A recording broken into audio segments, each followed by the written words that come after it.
Goditet mjeku i urgjencës në spitalin e Lushnjës mbrëmjen e së njëjtës, sipas njoftimit të policisë. Policia këtë mëngjes ka kryer veprimet e para hetimore dhe ka marrë në komisariat agresorin e mjekut.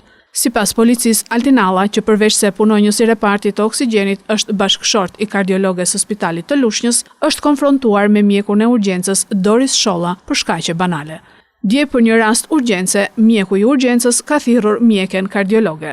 Bashkëshorti i kardiologes, Altinalla, ka shkuar në urgjencë dhe ka debatuar me mjekun se pse e thërret gjithmonë për rastet e urgjencës. Debati është mbyllur me sharje dhe ofendime. Kur mjeku i urgjencës pas punës ka dalë për tek mjeti i tij, është dhunuar nga Altinalla dhe kanë ndërhyrë qytetarët dhe mjekët për t'i ndarë.